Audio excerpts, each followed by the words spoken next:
Gunfights at high noon, whiskey-soaked saloons, horses pounding across the dusty plains. The Wild West wasn't just a place, it was an era of untamed ambition, danger, and legends that still echo today.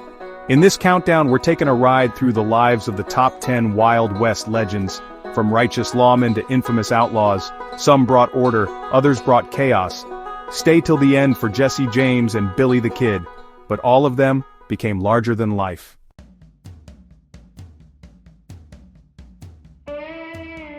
Kicking off our list is Calamity Jane, the wildest woman of the frontier. Born Martha Jane Canary, she defied every expectation of her time. Dressed like a man, cussed like a sailor, and shot like a pro. This was a woman who lived life on her own terms. She worked as a scout, nursed the sick during smallpox outbreaks, and even claimed she fought native tribes alongside soldiers. Calamity. Jane loved to spin a good yarn. Some say she exaggerated her stories, but that only made her legend grow larger.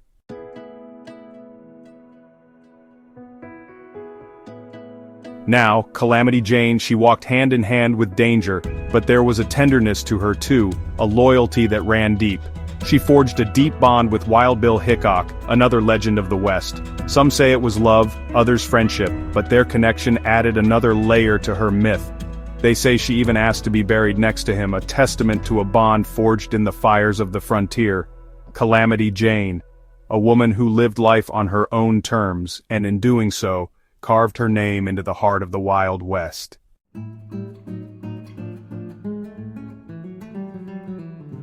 Two men, one legendary duo, Butch Cassidy and the Sundance Kid.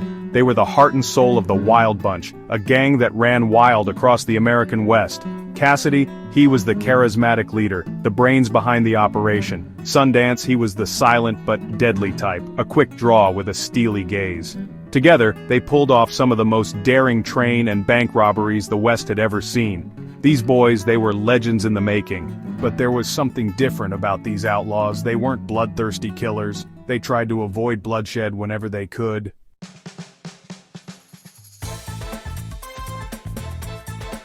They say Butch and Sundance had a certain charm about them, a way of disarming folks even while they were relieving them of their valuables. But the law, it always has a way of catching up. And when it got too close for comfort, Butch and Sundance, they hightailed it south. They fled to South America, hoping to outrun the long arm of the law and start anew. But their story ends in mystery, shrouded in the mists of time. Some say they died in a blaze of glory, guns blazing in a Bolivian shootout. Others whisper that they escaped and vanished into the sunset, living out their days in anonymity.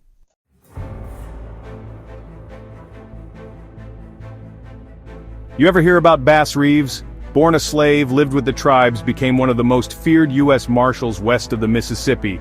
He brought in over 3,000 outlaws. That's the kind of record that earns a man a statue, maybe a whole damn town named after him. Reeves escaped slavery during the Civil War, found refuge with the Cherokee, learned their ways, their language, their land. It's like the West was already teaching him how to track, how to disappear, how to survive. When he pinned on that badge, he became a legend. They say he could track a fly across a dusty trail, and when he caught up with his target, well, nobody walked away from Bass Reeves. He was known to use disguises, even pretended to be an outlaw himself to get close to his prey. Reeves was a walking contradiction to every prejudice of his time. A black man bringing the law to a land where justice was as rare as a spring rain. He faced down racism, outlaws, and the unforgiving terrain, all with the same quiet determination.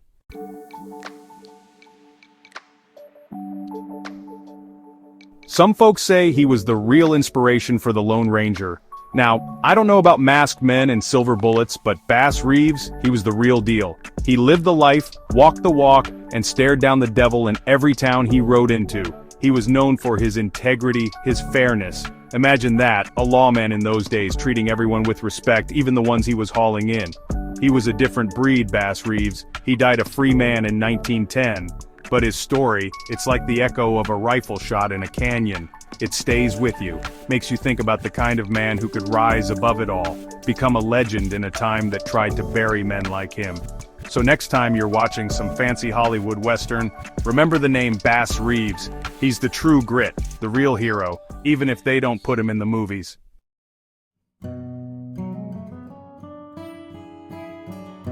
They called her the Bandit Queen, Belle Starr. Now Belle, she wasn't afraid of a fight, or a man for that matter. She rode with some of the most notorious outlaws of the age. Jesse James, the younger gang, they all knew Belle Starr. Born Myra Maybelle Shirley, she could have lived a life of comfort, but she chose a different path. A life on the edge of the law, where the rules were made to be broken. And a woman with a gun was a force to be reckoned with. She dressed in velvet and feathers, rode side saddle like she was born in the saddle.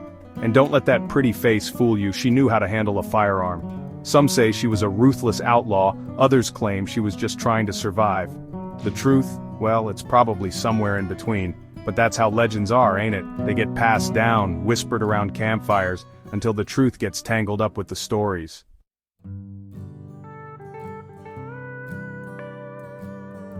Belle Starr lived a life most folks couldn't even imagine. She rode with outlaws, robbed her share of banks and stagecoaches, and always seemed to stay one step ahead of the law. But even a queen can't outrun fate forever. In 1889 she was shot in the back, riding home, murdered in cold blood, and the killer was never caught. Some say it was a vengeful rancher, others whisper it was a rival outlaw. But the truth, it died with Belle Starr. She's buried in Oklahoma, under a tombstone that reads, Belle Starr died February 3, 1889. A simple epitaph for a woman who lived a life anything but simple.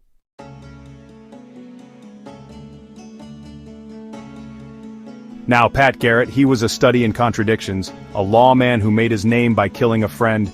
Although many dispute if he made a deal with Billy, a former bartender, buffalo hunter, gambler, he eventually pinned on a badge and became sheriff of Lincoln County, New Mexico.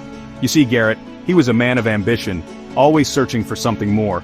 He found it in the dusty streets of Lincoln, in the shadow of a young outlaw named Billy the Kid.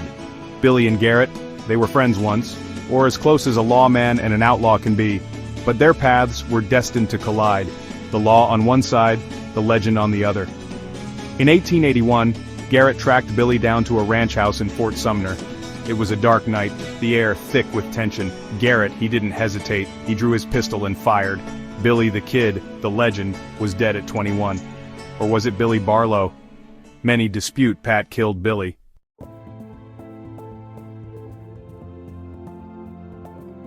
The killing made Garrett famous, but it also made him a target. Some folks hailed him as a hero, others called him a cold-blooded killer. The weight of that night, that decision, it followed him like a shadow. Garrett tried to outrun Billy's ghost. He wrote a book about the kid, maybe hoping to justify his actions or maybe just to cash in on the legend he'd helped create. But some stories, they don't have a happy ending. Years later, Garrett was shot in the back, murdered under mysterious circumstances. Just like that, the lawman who killed Billy the Kid was laid to rest, forever linked to the outlaw he'd sent to an early grave. They say justice works in strange ways. Maybe it was just the way of the West, or maybe it was Billy's ghost, finally catching up with the man who'd ended his legend. Either way, Pat Garrett's story is a reminder that in the West, the line between hero and villain, it could be as thin as a razor's edge.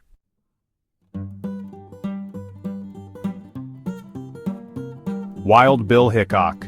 Now there was a man who knew how to handle himself. They called him a gunslinger, a lawman, a gambler. Truth is, he was all those things and more. He lived by his own code, out there on the edge of civilization, where life was cheap and death came quick. He rode with the Union during the war, saw things most men couldn't stomach.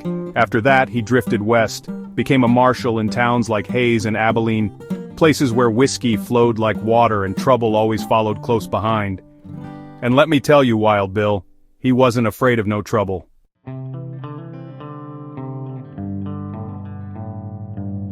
See, Hickok had this reputation. He was faster than a rattler, more accurate than a hawk's eye. They say he killed a dozen men or more in gunfights, could clear a saloon with a look. But fame, well, it can be a fickle thing. It can also paint a target on your back, and that's how it ended for Wild Bill.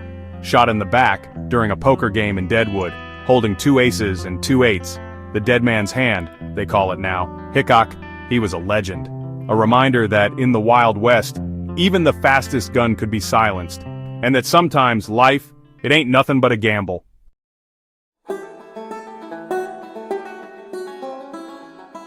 Now, Doc Holliday, he wasn't cut from the same cloth as Wild Bill. He was an educated man, a dentist.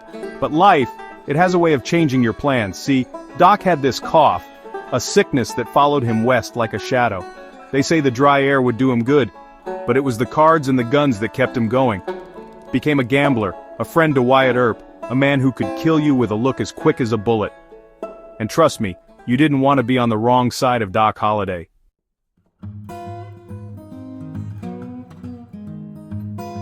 He stood by Earp in Tombstone, in that little dust bowl they call the OK Corral. Faced down the Clantons and McLaurys, guns blazing. They say Doc was fast as lightning that day, sicker than a dog but twice as mean. He lived life on his own terms, this dentist-turned-gunslinger. And when his time came, he faced it with a wry smile and a whiskey on his breath. Doc Holliday, he was a reminder that even a good man can be driven to do bad things. That sometimes, the line between the law and the outlaw, it ain't as clear as you'd think.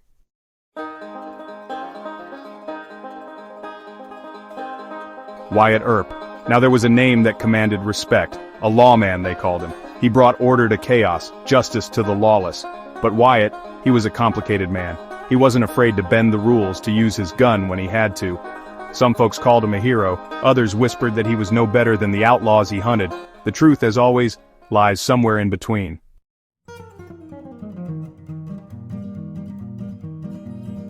Tombstone. That's where Earp made his stand, the gunfight at the OK Corral, a clash of wills, a battle etched in the history books, Earp and his brothers against the cowboys who threatened their town. Blood spilled in the dirt, and when the smoke cleared, Wyatt Earp was still standing.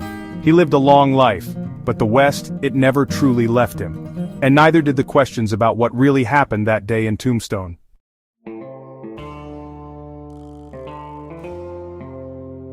Now we're getting to the heart of outlaw legend. Jesse James, this ain't just some gunslinger. This is a name whispered around campfires and cursed in gilded banks. See, after the Civil War tore this country apart, Jesse and his brother Frank, they'd seen enough. They formed the James Younger Gang, a family of outlaws if you will, and started taking back what they believed was rightfully theirs. Banks, trains, stagecoaches. If it held the wealth of the North, they saw it as fair game. Some folks, they called Jesse a Robin Hood, taken from the rich, given back to the downtrodden. Others, they saw him as a cold-blooded killer, a symbol of the lawlessness that plagued the West. Truth probably lies somewhere in the middle, like a rider caught between the shadows of a canyon. One thing's for sure, Jesse James's name became a whisper of rebellion, a reminder that even in the face of power, there were those who'd fight back.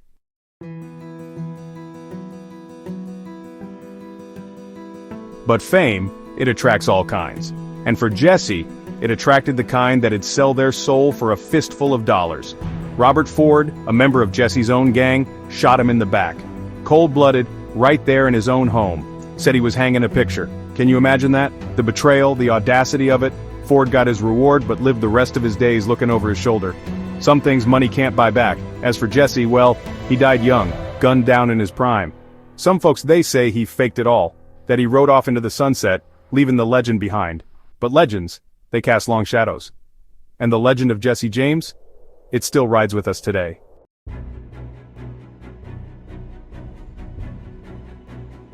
Now we come to the heart of it, the name that echoes through every saloon, every dusty trail, every tale told about the Wild West, Billy the Kid. This ain't just history, folks, this is pure legend. Born Henry McCarty, but you know him as Billy the Kid, or maybe William H. Bonney if you caught him on a good day. Orphaned young, life dealt him a hard hand right from the start. But Billy, he didn't back down. He learned to fight, learned to shoot, quicker than a rattler in the sun. Some say he killed a man for every year of his life, 21 souls gone like the wind. Truth's probably a bit more grounded, but hey, legends ain't built on facts alone. What's certain is, Billy was a force of nature.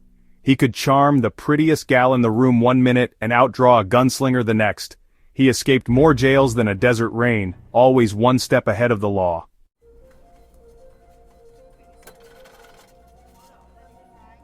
But even legends, they gotta face their reckoning. And for Billy, that reckoning came in the form of Sheriff Pat Garrett. Once a friend, Garrett became the law standing between Billy and freedom.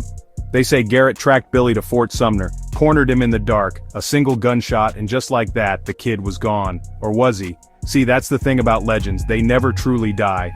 Folks whispered that Billy survived, that he escaped to Mexico, lived out his days under a different name.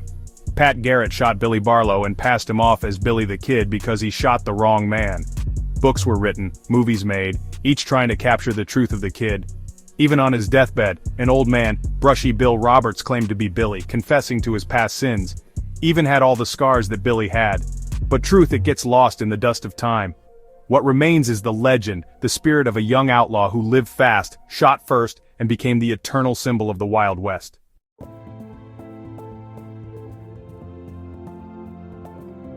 Well folks, we've ridden to the end of our trail. 10 legends of the Wild West, some heroes, some outlaws, all unforgettable. They lived and died by their own code, carved their names into the very soul of this land. These stories, they ain't just history. They're a reminder that the line between good and bad, it can be thinner than a whisper in the wind. It's about the choices we make, the paths we forge, the legends we leave behind. So next time you're looking up at the stars, think about those who came before us, those who tamed the wild, who lived and died under a vast, unforgiving sky. Their stories are our stories now. Keep them alive. And hey, if you enjoyed this here journey through the Wild West, don't be shy. Hit that subscribe button, give us a like, and tell us your favorite legend in the comments below. Until next time, keep your boots dusty and your spirits high.